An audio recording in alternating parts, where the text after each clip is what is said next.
Welcome back to the Building Belmont podcast. If we haven't met before, my name is Keanu, friend, neighbor, citizen, and also a business owner in this community. Several years ago, over 5 years ago, my wife and I moved to this community, and we fell in love with the people, what it had to offer, and the way that it really takes you in. And I wanted to, in some small way, support that effort to connect people, ultimately bringing people together. They don't have to like each other. They don't have to leave as friends, but connecting people. That was the catalyst for this platform. So if you haven't yet, we've interviewed several business owners in the community, got to capture their stories. Go back and listen to some of our episodes. But in this season, right now, leading into the November election, our local leadership landscape has the potential to change drastically, and change not necessarily being a bad thing, but there are 4 city council seats that are technically up for election, and our mayoral seat is up for election, given our former mayor, Charlie Martin, resigned his seat early due to health issues. Thank you for your service, Charlie. But with that being said, we have current city council member that is running for mayor. If they are elected to mayor, their seat has to be filled. There are 3 city council members that their seat is up for re-election. Some of them are running for their seat again. Others are moving on. And we have local leaders that want to step up to the plate to lead. So you see, it's very important to get the community involved so you know that you are represented by your local leadership in the issues that you want to address, and ultimately the community that you want to raise your family or grow your business in. So in this season, we have partnered with other great organizations to host a forum Thursday, October 19th from 5 p.m. to 9 p.m. We will have a mayoral forum discussion, then a break to meet candidates, followed by a city council forum and discussion. We will have refreshments. This will be hosted at the Pointe Church on Wilkinson in Belmont. So it's a place to connect and understand, get to know more deeply what your candidates are campaigning on, what they feel best represents the community, and to make your voice heard, to be able to connect and understand what is going on or the future of our community. So ultimately, just in the beginning,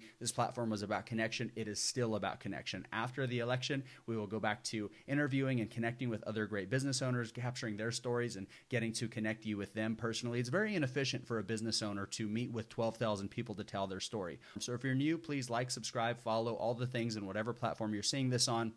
But for right now, we're going to focus in on the elections. What we're doing now in advance of the forum is introducing you to each candidate. So all of the candidates for city council and, of course, for Belmont City Mayor have been invited to introduce themselves here. Of course, they've all been invited to the forum Thursday, October 19th. And now I am honored to introduce you to them in a short 10-minute episode so they get to share their story, why they're running, and connect you with them, but also share their information if you want to connect with them personally to understand, or to share your concerns, or to share your ideas or your vision for the community that you represent. Ultimately, all leadership is only a representation of its people in business and government, and we can't do anything about our landscape really at large as a country as much as we can do here locally. You get to meet these candidates, you get to vote for these candidates and get to understand what they're really running on and express your concerns if you have them.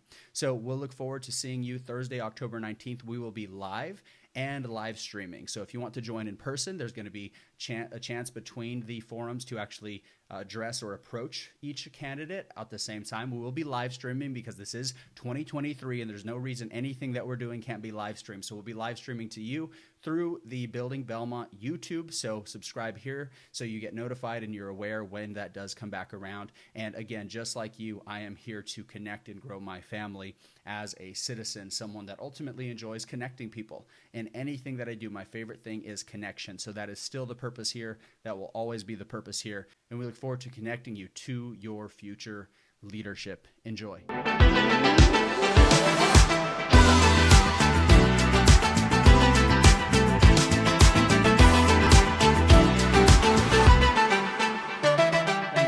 My name is Jim Hefferan. I'm currently in my first term on Belmont City Council. I'm running for re-election, and I'm the only elected official running in this race for re-election.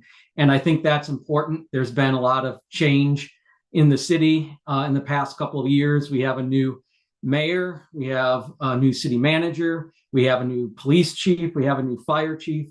There's just been a lot of change.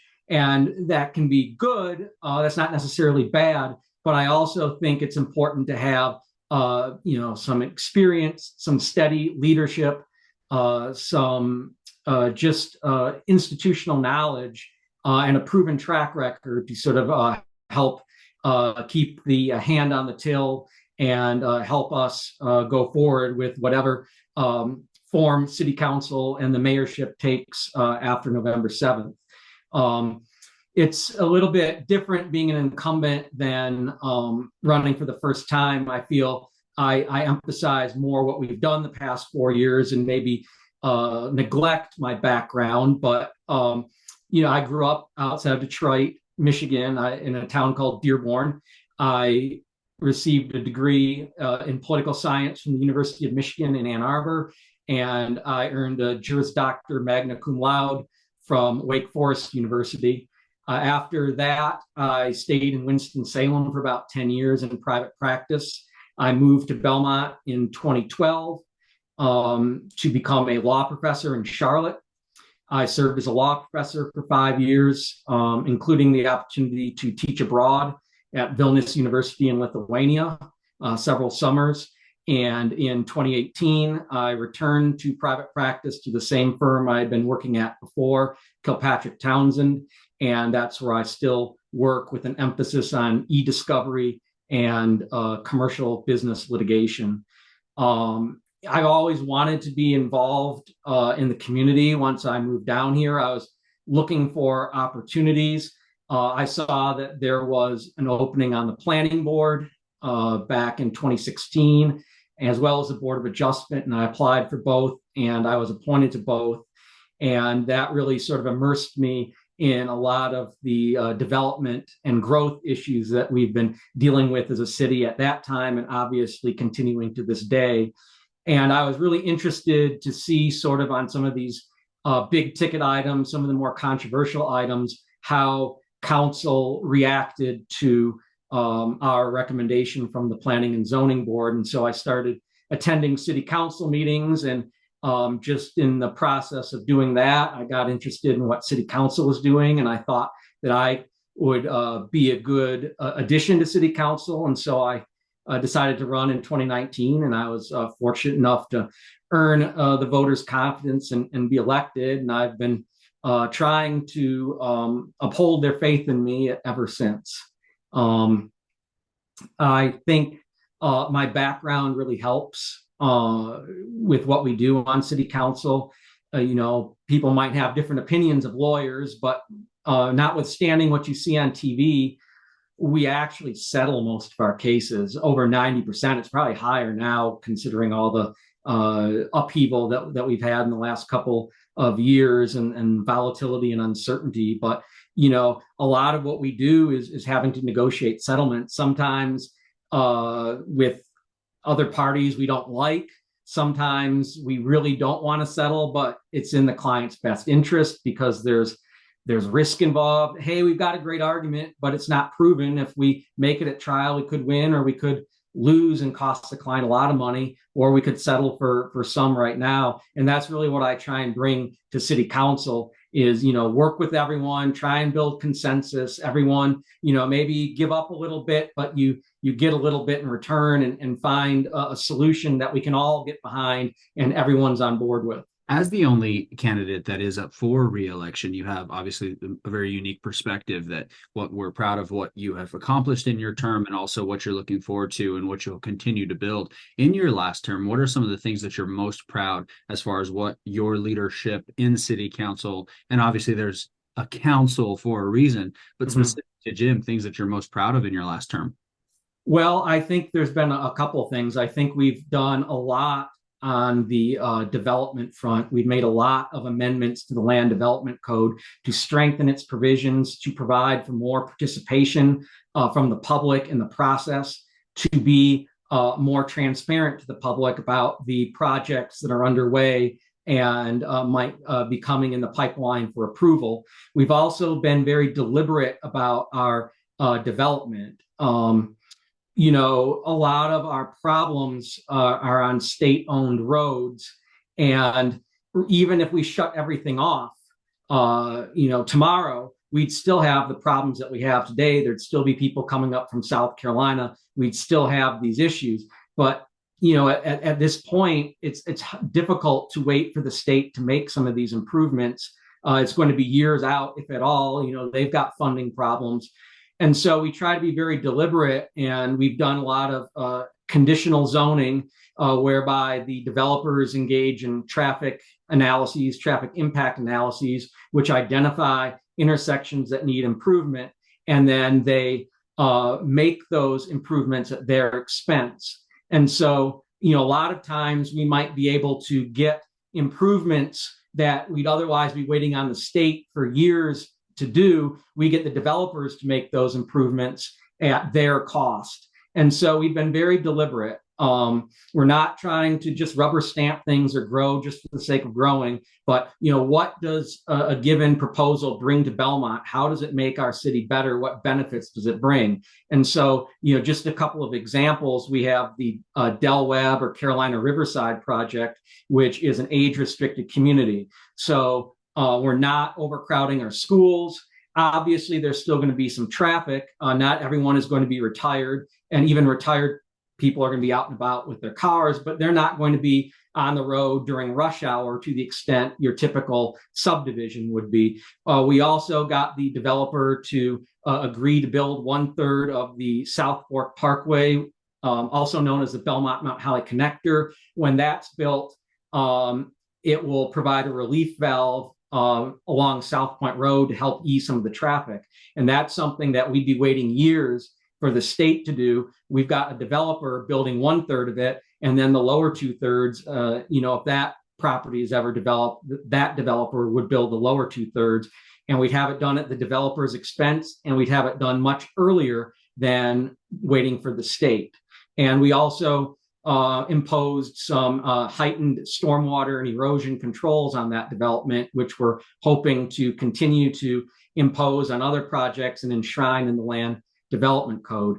Dixon Village is another one that's up in North Belmont. That was in conjunction with Habitat for Humanity. It's a mixed project involving some habitat houses and some regular market houses. And, that helps provide affordable housing, which a lot of, everyone's been talking about. And we've been able to bring some affordable housing to Belmont in that development. And finally, you have a project like Smith Farms, which is down across from the new middle school. And with that one, we were able to get the developer to realign its an intersection of Bellwood Drive across from the new middle school, which the state was supposed to do, and they balked at it. And we were able to get that realigned at the developer's expense. We got them to contribute towards extending the sidewalk up towards Stowe Road to make it safer for students to come and go from the middle school. And we negotiated the number of units down by 25%.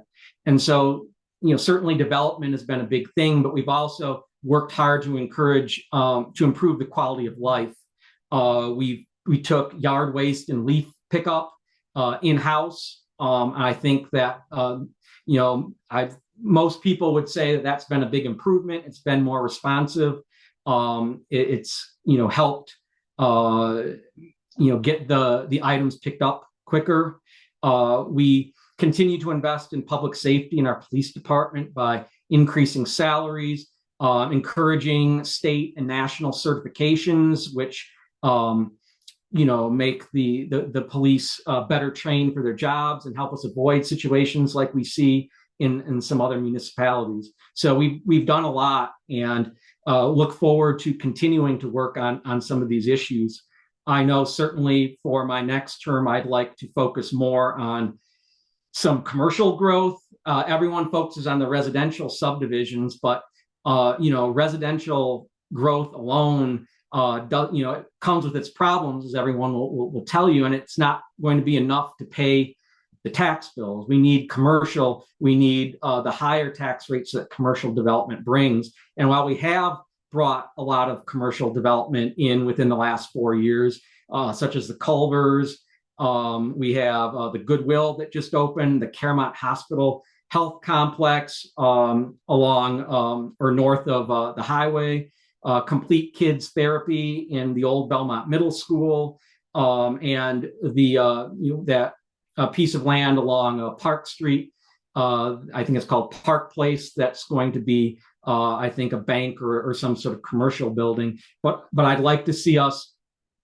try and get some high quality office space, get some companies here to headquarter here in Belmont and bring some of the workers. We talk about, a number of people, I got to go to Charlotte and it's such a drag, it's such a slog in the traffic. Well, wouldn't it be great if they could work in Belmont and not have to go to Charlotte because there's these high quality jobs? And certainly another thing I want to work on is with the Parks and Recreation Department. Certainly there's the big picture item everyone can see on Catawba Street, which is the new recreation center. But I think we need to work more on the nuts and bolts of our youth and adult sports leagues, improving field conditions, improving schedule and gameplay, and making that a more pleasant and efficient experience for our parents and their children. Well, definitely a lot that you've accomplished. So thank you for your service. I've shared with every candidate that I appreciate your service, because at the end of the day, it is that you are well accomplished. You have great experience, great background. I also happen to know you enjoy traveling and college sports. So there's a lot of things that you could be doing with your time. So I want to express gratitude for what you have done to make this community what it is. And of course, being willing to continue to lead. And again, your perspective as an incumbent, as someone running for re-election, you speak to what has been done or what attempts have been made, or again, strategy and intentionality. There's a quote that says, a leader is not a seeker of consensus, but a molder of one. And I hear that in two things in what you've shared already, in that consensus amongst city council as a team to work together, but also consensus with developers to be strategic about how are we developing, how are we growing. So there's already so much that I want to continue to discuss with you. Of course, we'll get to in our forum. So I'm so thankful that you've agreed to be a part of that, to have the conversations with the other candidates. And of course, people do not have to wait until the forum to connect with you. They can connect with you now. How can people find you? Where is your information available about your campaign or your contact? Yes. Well, I have a website, www.votejimheffran.com. I also have a councilman Facebook page, Councilman Hefferan on Facebook. And that's where I try and leave the campaigning to either my personal Facebook account or the website. And I restrict my posts on the councilman page to official city business. I make a point of always providing an update after all of our meetings, discussing the issues, talking about how we voted, how I voted, and the rationale for my votes. So if anyone wants to see my record, and I stand on my record, I think my record speaks for itself and is a reason why I should be reelected. All of that is on my councilman Facebook page. You can look back through the last 4 years and see how I voted on all the big issues and why I decided to vote the way I did. Thank you. Thank you for your transparency and, again, your leadership in that way, to share why, again, to share the behind the scenes as far as how these things work. And it's, it's informative. We've had the opportunity to get to know each other over the last year or so. And of course, at Belmont, everyone gets to know each other. Yes. And if you don't, the moment you meet someone once, you run into them the next day at the coffee shop. So I've appreciated your leadership. But as for all candidates, everyone stepping in to lead and continue to lead, it's greatly appreciated from the community. So you still need to see my Western New Mexico Mustangs shirt. But I was in New Mexico 2 weeks ago in Vegas for a speaking engagement. Actually, I remembered after I left that you said you still need a Highlands shirt. Yes. So I have someone working on that now. We'll, very good. And the ENMU Greyhounds also, but I've got WNMU. People told me when I was growing up in northeastern New Mexico, very small town, actual one stoplight town, they said if you're lucky enough, you can make it to Portales, eastern New Mexico. And I felt like that was very limiting. Portales is nothing pretty. I'm much happier to be in Belmont. Yes, well, we're glad to have you. We welcome everyone to Belmont, and I appreciate what you're doing here and the opportunity to have this platform. And I'm looking forward to the 19th and getting to New Mexico one of these days. It's one of the 8 states I haven't been to yet. You'll enjoy it. Food and outdoors. It's all we got, but you will appreciate it. Yes. Well, thank you, everyone, again, for taking time to meet Councilman Jim Hefferan. Make sure to see us at the event. And Jim, thank you again for your time. Thank you.